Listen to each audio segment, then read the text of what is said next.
Hey, thanks for tuning in. In this video, I'm going to talk about 4 unique aspects of the Passover: how it is being taught, what it represents, the nature of the sacrifice, and the continued remembrance of the Exodus. Among the major rituals of the Torah is the Passover and the associated Feast of Unleavened Bread. They are effectively the first commands given through Moses to Israel. These commands were given at the cusp of the Exodus, right before Israel departed into the wilderness. This association is something we are always to remember and never forget. When the Passover and unleavened commands are given in Exodus 12, not only does it describe how the rituals are done, but it also describes how the observance is supposed to be taught. It describes what the ritual means. Exodus 12:26 through 27. And it shall be that your sons shall say to you, what is this service to you? And you shall say, it is the Passover slaughter to Yahuwah, which he passed over on the houses of the sons of Israel, in Mitzrayim, in his striking of Mitzrayim, and he delivered our houses. This is a unique aspect to the Passover because explanations and reasons behind commands are not commonplace in the Torah. We do not typically see these kinds of explanations for the commands, but we are actually commanded about how the Passover is being taught and explained. It is the Passover slaughter to Yahuwah. It is because he passed over the houses of the sons of Israel while they were in Mitzrayim, while he was striking Mitzrayim, and he delivered them as a result. This is what the command says about the meaning behind Passover, the teaching of the Passover. How does this fit with how we see the Passover? How do we teach our children about the Passover? The Passover commands actually tell us about how the Passover is supposed to be taught. The meaning that we are given ties in with the second aspect that we're going to look at, which is what the Passover represents. We already saw that the Passover is connected with the Exodus and how Yahuwah passed over the houses of the sons of Israel.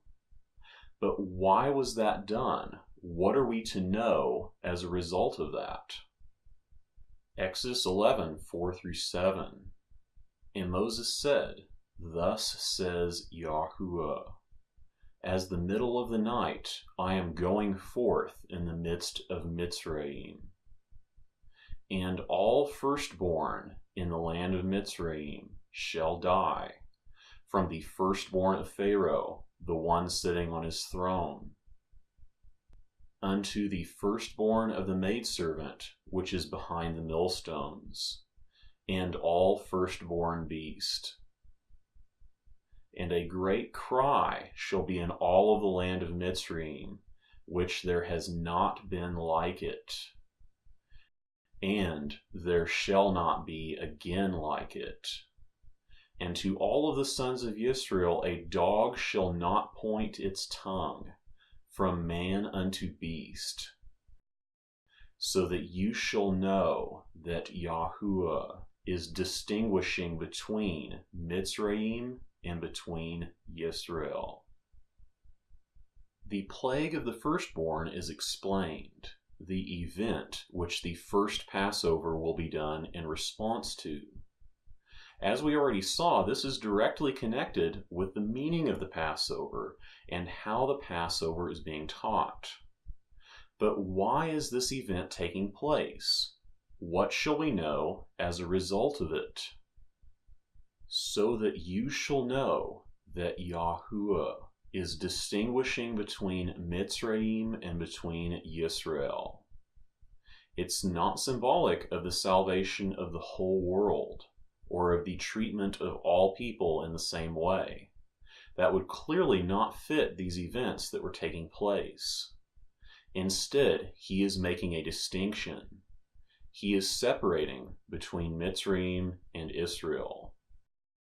As he makes this known, not even a dog will threaten the sons of Israel, not even the animals of the sons of Israel, because Yahuwah is separating them and choosing them to be his people.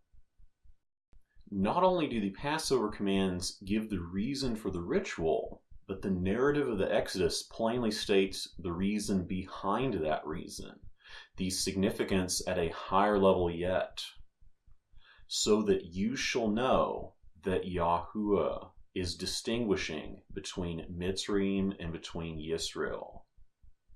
From the beginning of the Torah, we have this basic principle being highlighted, demonstrated, and recognized through the Passover and its related events. So we've considered the reason behind and the teaching of the Passover.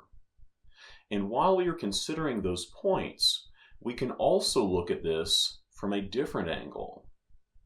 The Passover is a sacrificial ritual. It is a slaughter.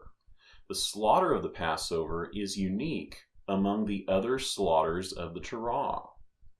Unlike many of the rituals that we see in Leviticus, for example, the Passover is not done by the priests of Aaron on behalf of all the people at large. The priests of Aaron do not put the blood of the Passover on the altar. Leviticus 17:11, for the vitality of the flesh, it is in the blood. And I give it to you on the altar to cover over your vitalities, for it is the blood, it shall cover in the vitality. We are aware that the life of the flesh, or the vitality of the flesh, is in the blood. The blood upon the altar covers over our vitalities. It provides atonement. The blood is being placed upon the altar to do so, which is the way many other rituals are done. The blood is placed on the altar, and the sacrifice provides atonement. The Passover is not done this way. The blood is not upon the altar, and it is not done for atonement. This makes it different from many of the other sacrifices of the Torah. We've considered the stated meaning of the Passover, and atonement or covering is something never mentioned for it. This is reaffirmed by the unique nature of the sacrifice. The blood is not put upon the altar. It is not done to provide atonement. The final aspect is the continued remembrance that the command results in. In some ways, this is a reaffirmation of what we have seen, but in other ways, it tells us how significant they are on a personal level. Deuteronomy 16:3, you shall not eat leaven with it. 7 days you shall eat unleavened bread with it, bread of humbling. For in haste you went forth from the land of Mitzrayim. So that you shall remember the day you went forth from the land of Mitzrayim, all of the days of your lives. The Passover and the Feast of Unleavened Bread remind us of important events.